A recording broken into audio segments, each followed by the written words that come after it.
all for this series. I do hope they will be playing for the flex. It's difficult to say anything right now. Ray, you have to admit this. Everyone else just wants to anticipate those flashy plays, those amazing lineups. But I do have to say, in a map like Fracture, we can't even get a whiff of everything that could be the best option for them, or could possibly be the worst. And for this situation alone, you could see another flank being casted out by Josh as immediate frag. I do have to say, by crazy shots with the Sheriff, and possibly going in for another one with his Sharky Sheriff and making things possible. 2v4 ang labanan dito, and we're gonna be down to 2v2. Breach and Killjoy, side-by-side action. The mirror matchup is gonna be playing and doing wonders to all of the people right there. But the Flash Peaks are gonna be there for Carl as well. Down to 23 is gonna be Derek. He's gonna be on the lowest of HP, and Carl just makes sure that it is not gonna be happening for the first round. And this is pretty big coming in. But ang ganda na sana ng plan ni Zizbio. Of course, pupunta ka syempre sa may dish para lang magpaka-extend and get at one. But please, that won't be possible. Nakuha ka lang din talaga kagad. Expected ka na ng Bren. But at least on the other side, we have Crazy Guy just anchoring ace height. So, yun talaga yung meron about these teams. But on the other side, it's just a start that we have. But we're gonna be learning so much coming in from this team and how they actually play their styles in Fracture, di ba, Ling? So, these are the types that we need to see. If it's going to be a much more effective Viper or Astra, who's gonna be the Jet right now, knowing that Havoc right now, I'm a big fan of its Reyna. But the fact that he's playing Jet has also been showing so much potential also on the collegiate scene. But here it is, entering towards, of course, flanked na naman together with Josh S. Pero Derek on the other side tries to pick off at least one in tunnels, pero nga lang playing passively lang sila because they know that they're just gonna be playing those picks against NGX that's just gonna be waiting up for them. Pero si Johan naman on the other side, so he's gonna be the Killjoy. Sobrang slow pace lang talaga when it comes to a big map such as Fracture. And this is not what I usually expected coming in from these teams because they can just go and set up. But the fact right now that they're playing it passively, Crazy Guy might just be able to note out that they might be coming for a backstop play in Bren. You're trying to keep each other alive here on the B-side defense. Quite passively, I do have to say, SMG is going to be hand-in-hand for these players on NGX. But can Bren actually counter this? Anti-eco for them. Sure, initial frag coming out from Carl. Johan as well. Zizbio taking 2 headshots. Derek and EJ off the board, and we're going to be left with the Breeze.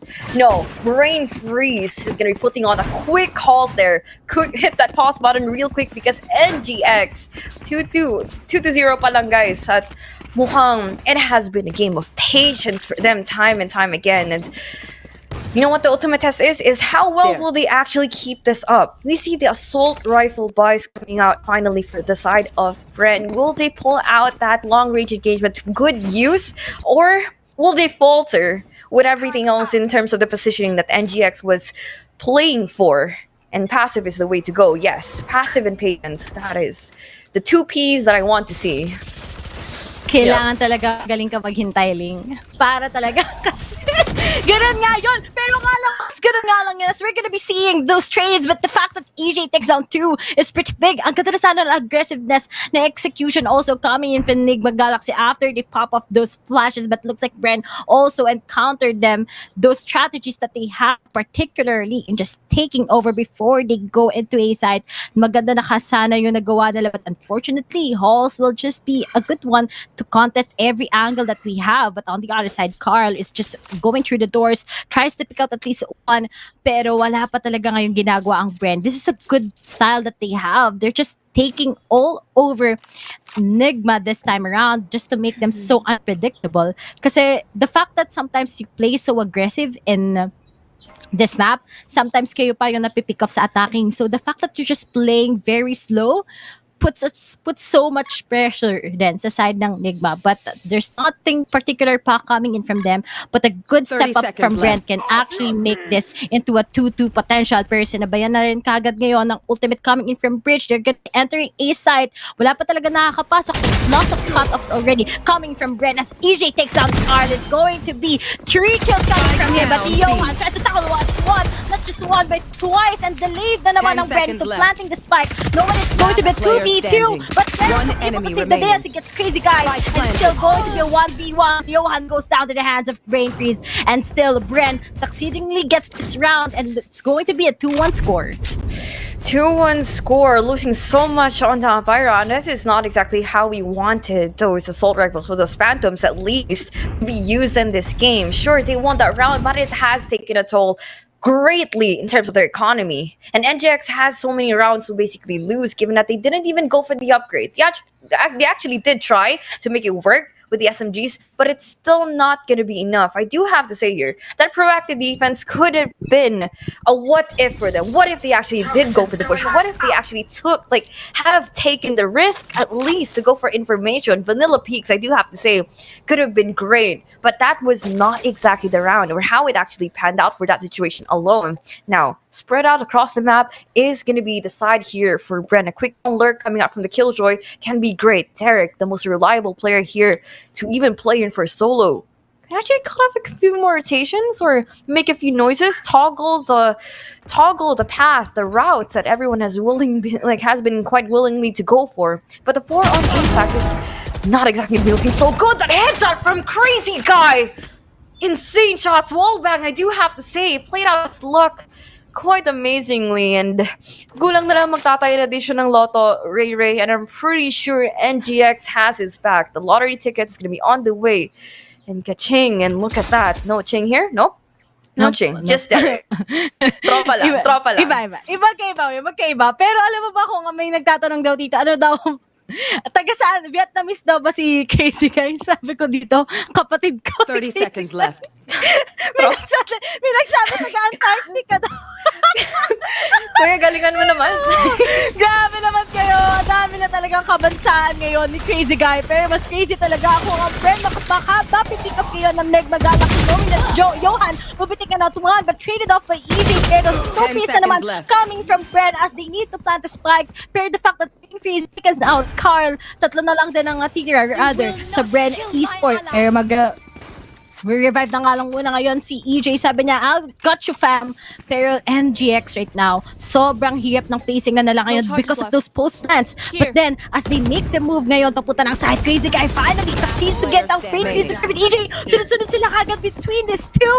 And yung mga import natin talagang gumagawa ng magandang plays right now as finally they are succeeding with this one. Goes for a defuse and NIGMA Galaxy leads by 2. Ito na talaga. Sorry na pares kay Zisbio together with Crazy Guy. Hindi kami makakapag-English ni Ling, mga Tagalog lang po talaga We're trying. I'm legit trying, guys. Well, speaking of trying, look at that. It's not just the tries na ginagawa nila dito, Ray. They have been doing all the work. Crazy Guy, I do have to say, the spotlight is on him. Quite an efficient player as the duelist. And quite efficient as the Reina. Imagine being a Reina, top fragging, and you're just maximizing your full potential in the team. And I do have to say the role fits quite well. It's as if Cinderella finally had that glass shoe right on her foot. Doesn't really fit anywhere else, but it still works for them. But you know what else is going to be currently on the works is that A main push. Sure going to be sacking on towards A. They're playing out their luck. Wallbangs once again here coming up from the imports, but can they actually go in for more? The lateral shot runs possibly going in for the third, and he does deliver. Can we get that 4K? Will he even deliver an ace in this game on Fracture? Of course, this is going to be the first, but whose patience is going to be running out last?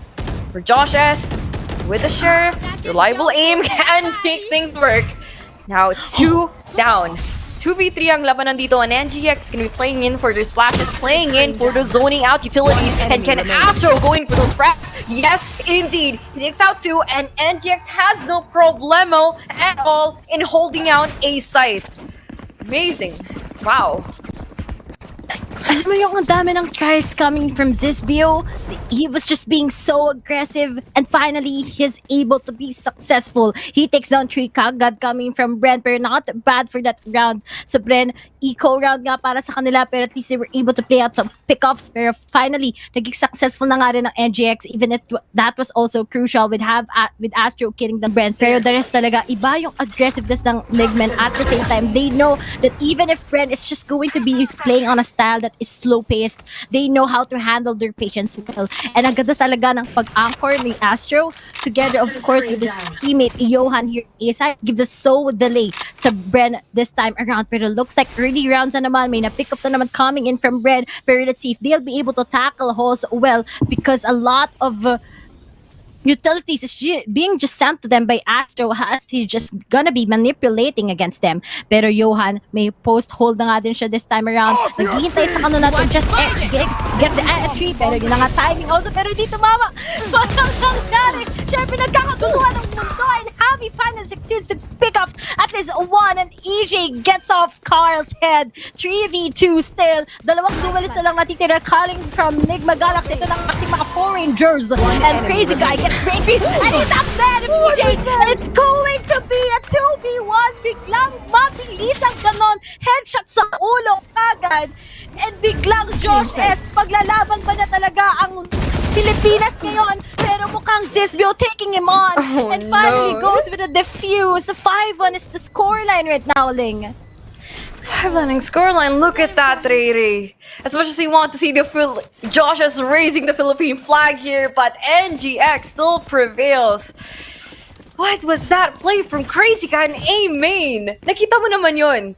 Tabaru, no problem at all. And look at that movement from this man. Just know. He just basically knows when and where to pick. Hindi nahihirapan. Sigurado na siya. Gan talaga guys eh. Minsan napapa-English kami pag nag-usap kami ni Ling, ano yan eh, like bro, sa maramang buluman ng neon balls, bro. Egg waffles, bro, para dude. Sorry naman dyan, bro. Shotty's at B. Oh. Look at Shotty's Killjoy. Ultimate bias, look at that. Oof. Ikaw bias ko eh. Uy, biglang ganon. Ray, kalmahan mo lang. Nagkakas pa tayo, pero mamaya muna yan dahil susubukan pa nga nila makapagpasok dito on A site. The one we mukhang mahihirapan mga upang makakatawid. Snakebite, sure. He's gonna be tagging everyone here on site, but Astro, walang ka-problema. Makakuha pa nga ng dalawa side by side with Crazy Guy. Whips out the classic, and I do have to say that has been a quick backup for him. Ba't nyo pang pinipilit itong A-site na hindi madaling trabaho para papasukin yan? And I do have to say, they're just making all the wrong decisions here. I don't really see them making a few like those amazing openings, or I do have to say those impact frags that we are anticipating them to even make. Like for Bren to even make. And I do hope that it's not going to be the same story being said once we are seeing the halftime. It's 6-1 the score, and NGX just looks quite dominating here on towards this matchup, and they are just showing out what out their elements that the Philippine rosters don't really have in itself. They're testing everything, and the B side could be a huge experiment, possibly a blow up that we should be waiting for. Now, side by side, peak on peak, Sesame with the op, takes the opening, Savik is going to be out of the board, and the Jets are not going to be in the equation here for the entries. Now for Bren, they are struggling, not even sure that they can actually go for the trades, but Brain Freeze, putting everything to a halt once again. 3v4 ang labanan dito, Ray. At mukhang tatlo pang ultimates ang posibleng nilang magagamit on for the next. They forced out the resurrection, sure, but is Derek gonna be pulling out that lockdown finally? Now, flash peaks, fault line could be a great element for them to even go in for this execute, but will they actually make it? Now, quick on entry for one. Johan is going to be standing off his gun on towards B, and still going to be alive. Swarm Grenade tagging him down. Same goes with the stars. Brain Freeze going in for two, and it's 2v2. Now, Crazy Guy with his flank can do wonders, but can he actually know that no one is going to be playing in for this crossbar? On tower, sure, he knows where everyone else is, but Astro decides to even go in for the party. 1v2 ang labanan dito, but let's see if Josh West can fight for his country once again. It's still not happening, sir. Still not happening as NGX takes out another round from Bren. 7-1 ang score. Alam mo yung kapag they're gonna go into 8, sobrang wala talaga yung nabibigay ng Bren. Pero sa rather in B, they required a lot of successfulness. Pero when it comes to the post plans, napipitasan sila parati ng Enigma Galaxy Plus. Zizbio with the operator talaga. He's not, there's no time right now to stop him actually. But Bren right now needs to have a good step up pa talaga. Yung perfect timing lang din just to tackle on the guys. It's just waiting on either of the sides. Gives them so much space naman din talaga. But we're gonna be expecting a lot coming in from Bren this time around because it's already 7-1. And the fact that we're playing in Fracture really is definitely going to be a one-sided kapag talagang nagpatuloy yung powerful Enigma Galaxy that people are watching and talking about. But on the other side, we still put our trust to this Bren roster that we have. Sobrang pumapalo naman sila. You're gonna be seeing talaga yung mga pickoffs and looks like Javi already heard that Crazy Guy is always gonna go for his aggressiveness and finally saves the day also. This is pretty big. You take down Crazy Guy, you take down at least one, then it might be a big probability of Bren actually stepping up the tables and turning this into maybe a 7-5 of the first half.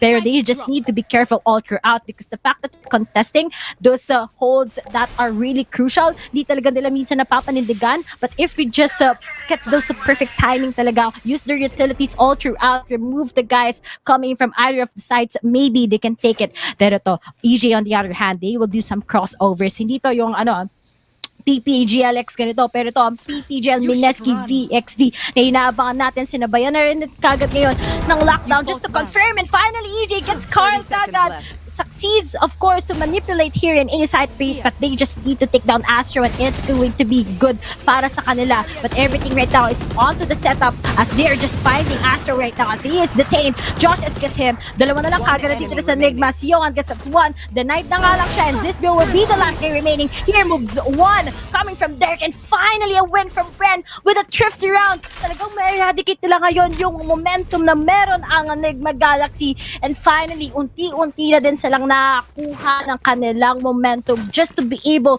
to get those scores into a 7-5.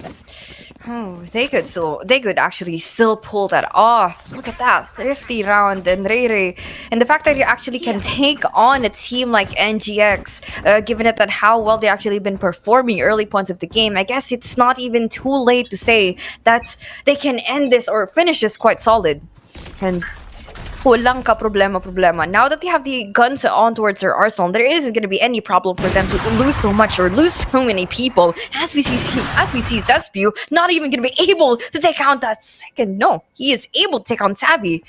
At mukhang hindi na naman tayo makakita ng mga fast plays. Wala tayong dash in makikita, or posibleng may makakuha na naman ang kuya natin dito na si Zespew. Nang paisa-isang peak, he has been quite proficient with the operator, but what can he do more given that no one is actually playing that Quisi, that no utilities, I do have to say, have been connecting quite so well for them, as we see the Jet players holding out on towards B site with just one gun. A single shot at a time, a single angle at a time for them. And Carl just decides to end this round too soon. 8-2 na po ang score at Rene. This is not looking quite so good, even if they are trying to pick up the pieces for whatever's left for Bren Esports right now. It's not like the song coming in from Edger na take up the pieces and pick up and build a Lego house, dahil nga talagang itong si Bren, sobrang shattered yung housing na meron sila right now that they want to introduce here in a Fracture. It gives them so much detention talaga. Wala talaga sa kanila nagkakaroon ng successful game style. But let's see if medyo makakabawi sila on the second half, because NIGMA Galaxy is just so unstoppable. Crazy Guy together with this build, they're just playing this aggressively. But mukha ngayon, they'll be playing, of course, in a passive way, as Crazy Guy will be bailing out. Doesn't want to take out, of course, his Empress and go for the frags. Instead, baka ma-pick off na naman siya ni Josh as once again, and instead, they'll just go back, of course, to their feet in either of the sides. But on the other side, si Ling talaga ang import namin dito. Hindi ko alam anong bansa siya nang galing. Pero alam ko, taga Davao, si Ling. Davao represent. Look at that. Ano yan? Ano yan? Kapitbahay daw ni Crazy Guy according sa mga comments. Kaya siya nag-i-English ngayon. Pero alam ko siya talaga ang taga Twice. Siya ang Gio ng Pinas. Pero, oy, kalma. Sorry akin. Pero bakit tayo ngayon?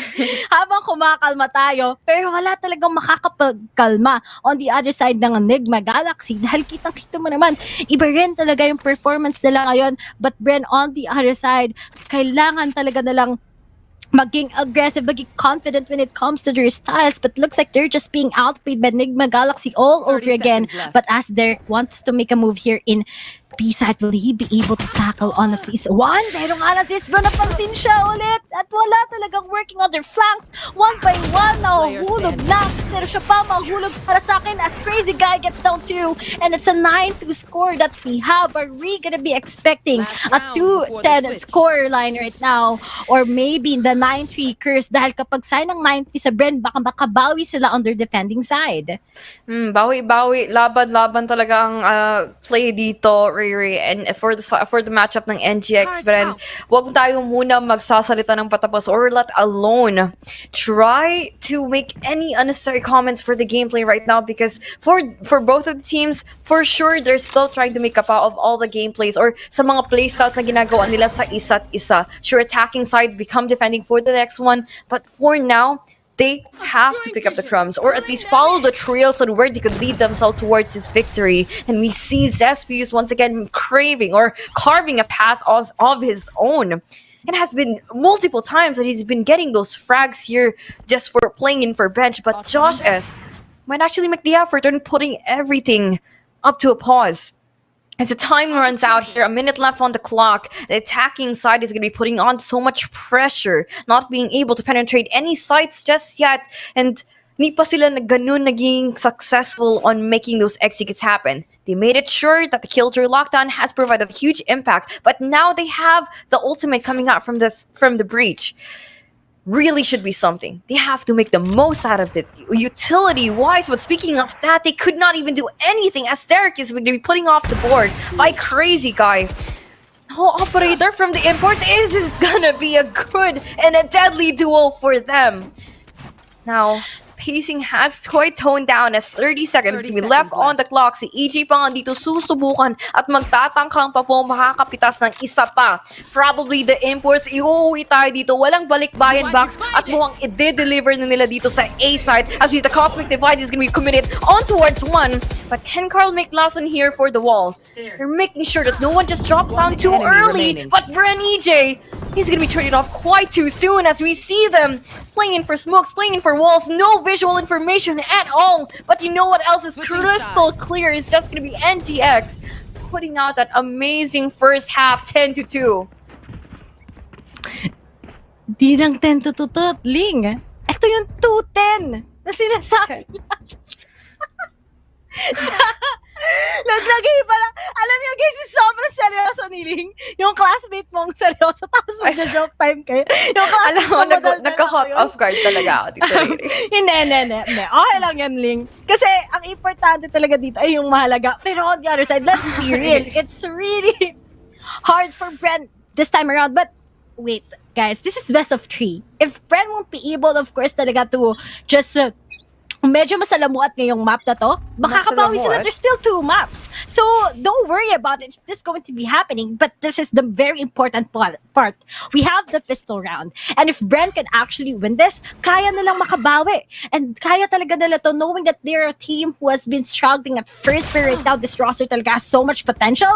And speaking of, Javi gets this build kagad. Mabilisan lang na pick off coming in from them. And yun na nga yung importante. The second half talaga itself, kahit medyo talagang nagkaroon ng allowance on NGX right now with a 10-2 scoreline. Pero Crazy Guy still finds for kills kagad. Nag-timing sila against Derek, but looks like he's gonna go down to Crazy Guy's hands. Tatlo na lang kagad ang natitira coming in from Bren. Pero looks like, let's see if how they will be able to tackle this. We are praying already that they can get this one out. But looks like Yohan and Hazard will just be denying them. And Carl also picks up at least 11-2 in the scoreline right now here in Fracture. And last 2 na lang bago magkabawi. Last 2 rather, bago mapanalo na nga ng NIGMA Galaxy ito against Bren. Last 2 nga ba? Or papatagalin ba talaga to ng Bren ang laro? Makakaya ba nila ipupush? I mean, looking at the scoreline, NGX can commit a lot of mistakes right now, but I'm pretty sure Bren really have to figure out the weakness. Kanina, for their defensive side, mukhang nahihirapan sila magbasa ng mga opponents with their passive plays, but they're playing in a really proactive defense, which made them being easily punished on towards this game. Aggressive plays could be a good way to go, but look at that. they're leaving B site here in the hands of the double sentinel lineup. But can they actually withstand the force knocking at their door? Is gonna be NGX Astro side by Crazy Guy. Stashing on in. No, para kayoan, makakuha pa nga siya ng dalawa. Si Savvy, 80 at si Josh S. Tatlo pa nga, which is si Brain Freeze. Walang ice cold plays here as they're ending their life too soon. Stone cold, I do have to say. At mukhang match point pa nga ang madadala dito ng NGX ng isang mabilisang laro dito sa Fracture. Talagang iniisip ko talaga, Ling, it's just going to be those lineups na meron. Paano nga ba sila mag-retake? Paano nga ba sila mag-set up here? But looks like on the first half talaga sobrang draining sa part ng Bren. But I think we still have 2 maps left. We still have, of course, Breeze together with Haven. And maybe it's going to be different coming in from these teams. But the fact right now that NIGMA is just going to be telling everyone na they're popping off here in Fracture tells us so much about this team's potential also when it comes to the scene later on. Pero on the other side, Bren naman talaga, kitang-kita mo naman they got the kills and everything. Sobrang nahirapan lang talaga sila to actually take on those frags and outsmart also NIGMA Galaxy on their attacking side on the first half. But here it is, slowly but surely lang na pacing coming in from NIGMA Galaxy just to be able to get this one and just secure already this map. Put so much pressure on the other side naman sa Bren. Pero naghihintay lang talaga ang Bren this time around. They know that they will be setting up already, having those executions here in a B side. Pero sabay-sabay na nga kagad as this view. Unti-unting nalaso kaliwat kanan kagad. Ang dami nangyari. But looks like buhay na buhay pa rin siya. Still alive. Not barely breathing. But looks like Crazy Guy goes for a refrag. Makakapagplanta din kagad sila. But at least Carl gets also Derek. Trades by trades. Brain Freeze gets 2. This is pretty important. They deny the probability of NIGMA actually winning this round and confirming this against them. And seems like there's only Astro left going out against 3. But he does 1. He counts the stars. But looks like Bren will be denying it. 12-3 scoreline still. And at least talagang humihinga pa ang Bren talaga. Still alive, barely breathing, and they're praying to the god that everybody wants to believe in. And Bren is the team to believe in right now.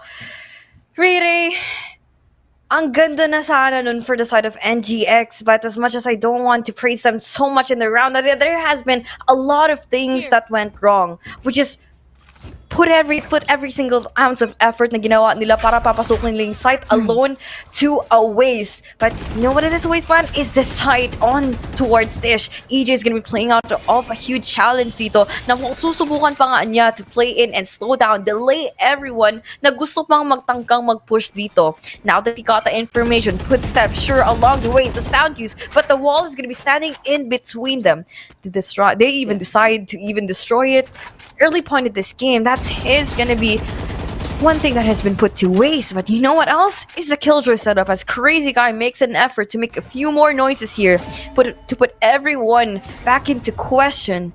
The positioning and then again the rotations is not gonna be moving a single inch para sa larong to. And holding off their crowd, and para kay Josh S, na nakakapag-confirm siya na nandito si Reyna, napadaloy-daloy at mukhang pasikot-sikot dito sa mga anggulong to at si Savvy 8K. Ang walang mapipitas, walang aggression na makikita natin dito sa attacking side at para sa side dito ng NGX. They're playing in for time. 30 seconds na po natitira sa kanilang orasan at mukhang si Josh S might be here for huge trouble. As we see the pushes coming out left and right, he's gonna be taking out one with the Bulldog, possibly the second. Yes, he delivers, but he peaks on the wrong side as Crazy Guy waits and anticipates for that moment to even happen. Now for EJ, can he exactly to even take out more people all towards the side? He gets that ding, but Aster could not even survive anyone from Bren, who have been overwhelming them on towards their pin down on the wall. Sinuntok ang pader lahat.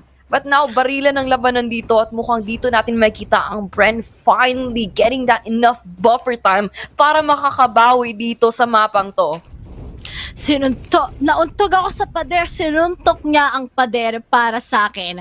Pero let's see if this timeout coming in from NIGMA Galaxy will just be cleaning a little bit of what they had. Maganda na sana ginawa ni Crazy Guy. Nagpalito siya. He wasted a lot of utilities coming in. They're still doing it. They're still alive right now. It's just the first map we're talking about. And the fact that this is an eco rounds and NIGMA Galaxy, Bren can just capitalize on that and win consecutive rounds. But let's wait and see because Bren right now, the heart is still onto that. And they just need to get that heart to be solidified. But here it is. So Nigma, I think they might just be taking their time to play for the picks, to play makakaltas lang ng at least isa, but looks like Crazy Guy right now is to be expected coming in from Derek, takes him up down. They already know how Crazy Guy plays his Reyna here in B side, but looks like slow pace lang coming from NIGMA Galaxy. They still have a lot of time, a lot of rounds that they can actually waste just to be able to determine how Bren plays their part. But looks like Bren talaga on the other side, you have the advantage when it comes to their gun power. So nothing to worry about. They just need to play it relaxively and at the same time passive lang. Passive lang, chill lang sa Gedlit. Mukhang makakaya naman to lalabanan ng Bren. Especially if they've been playing for retakes. But malaking bagay na po na makakuha pa nga sila ng frags. But NGX, Astro, and Johan just making sure the anti-eco is not up to their full-on advantage. They're still able to turn things around. Yes, they have the Vandals now. 30 And seconds it is only a matter of time for them to figure out on which site they should even go for. The killjoy setup can be completely annoying here on towards P. At mukhang pipilitin pa rin nila. Pipilitin hanggat magkakasakitan sila dito sa site as the turret, as everything else is gonna be lining up. And same goes here for Derek, waiting for anyone to even land on towards his crosshair and playing his luck with the spray down. Now, of course, on that plan is not gonna be Carl because ni pa nga niya masusubukan or at least magtatangkang mabubuhay doon sa engagement na yon. And still, Bren holding on to the dream, not letting NGX go out for the clean sweep as we are seeing a 12-5 scoreline. 7 rounds, 7 hopeful rounds, Ling, for Bren's side.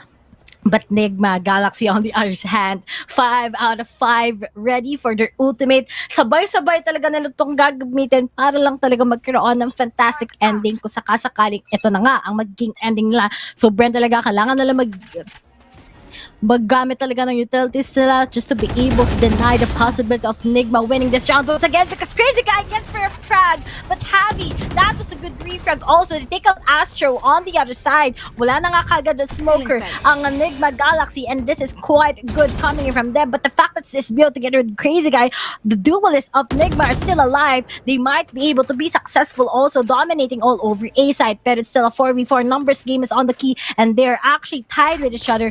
But the ultimate talaga yung kailangan natin abangan coming from NIGMA Galaxy. If it's going to be a hit or miss coming in from them as they want to end this first map. But on the other side talaga, Javi na lang, buti na lang nakapag-refrag na siya on the other side, just waiting for someone coming at doors, but looks like wala dahil pagsasabayan na kanila kagad lahat na ng kanilang mga ultimates up for grabs na nga kagad.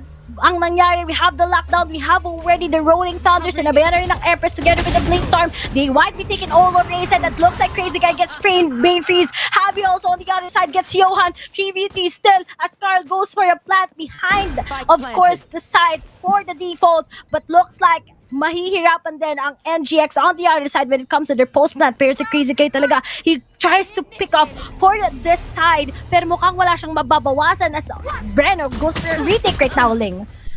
Oh, retake na nga dito ang kanilang susubukan at si Savvy 8K, 4K na all the way. Can we go in for the 5th? Can he go in for the ace as we see Crazy Guy playing in for a main? The Cosmic Divide.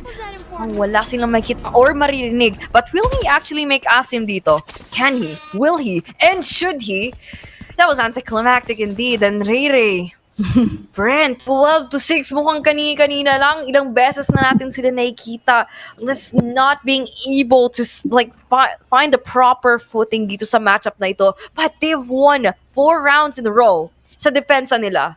That can be quite promising because not only were they able to finally put out a successful retake, but they were also prevent the enemies from even going for the objectives. They managed to frag out everyone, and it's just a matter of time for them to actually fully buffer what they can do, what they can deliver, and what they can basically display on towards this game. On a map like Fracture can be quite difficult, yes, can be quite tricky at sometimes, and has played a lot of mind games for everyone else inside this game, but they just don't let anything slide on towards any side, on towards their DMs, or basically on towards the frags on the scoreboard. It can be a huge challenge for the both of them if they came here in this tournament underprepared. And this is not gonna be an excuse. Ignorance can no longer let anything pass by for both teams. 12-6 in score and a minute left on the clock. What can they do at this point as they're trying to scout for more information, punish anyone who's going in for the quick on aggression, but they cannot even go in towards this execution. And speaking of execution, it can be on towards A. We see players like Bren Josh as playing this quite passive angle, canceling out that mirror, and has fully awareness that there has been someone who has been tailwinding on toward the side. He takes on more people, straight out, and these play in for luck. Classic play is going to be coming out for Bren, and they have been holding on towards A. Hindi bastang nagpapabitaw, ayaw nilang papakawalan tong larong to because they can still push this to overtime. Di pa imposible, Ling. Nakakahabol ng Bren. That could have been, sabi ko nga, ang period na nga sa chapter here in this first map ng NGX, but looks like it's not going to happen, as that round was also a time where they can confirm this series, but yet again they're falling short because Bren right now is on a momentum. They're really doing it. They've been forcing sa out of the side ng NGX, but Bren talaga sobrang ganda na ng ginagawa also ni EJ. He's been popping off with that Sage, but let's see on the other side because Javi also takes Crazy Guy, who once again with that operator denies NGX on their eco round just to secure this round once against Bren Esports. Sige, mag-audition lang ba kayo kay Javi? Yan ang kailangan yung abangan dahil he's really just popping up, also gaining a lot as he gets to sino ang next na magpapakita ngayon, who will be appearing on his side around, cutting him everything, but looks like Astro gets a tap on his head, but denied na lang din ngayon ng NGX. They all know that they're making those empties as EJ goes for a spray down, as Astro na lang together with Johan na natitira as they need to plant it still, but the fact that 3 members left para sa Bren, plus the advantage also ng mga barel, meron pa rin pinangahawakan ng Bren against NIGMA Galaxy. Pero to, all Pinoy roster na to, 2v3 ang sitwasyon natin ngayon, pero the fact that Astro will be extending hop ahead in heaven rather, Brain Freeze tries to pick him, but unfortunately won't be able to pick him off, pero they're just still playing with Astro's utilities right now. But on the other side naman, Johan does also his work, tries to see if meron pa, because time pressured na nga sila ngayon, and Astro might be confirming this round together, of course, with this Viper's Pit. Pero ngayon, ang daming pick-off din para sa side ng NIGMA Galaxy, but Bren does their work as Derek sees the head of Johan, and Astro na lang going up against T. Hinahabol na siya ngayon, kaliwat kanan ng mga taga-Bren, and they might be meeting him up, and speaking of, they still alive and kicking Ling. 12-8 is the scoreline, and apat na lang before they can finally maximize into going for an overtime. But the real question is, when will NIGMA will finally put a period on this one, because Bren right now is on a show.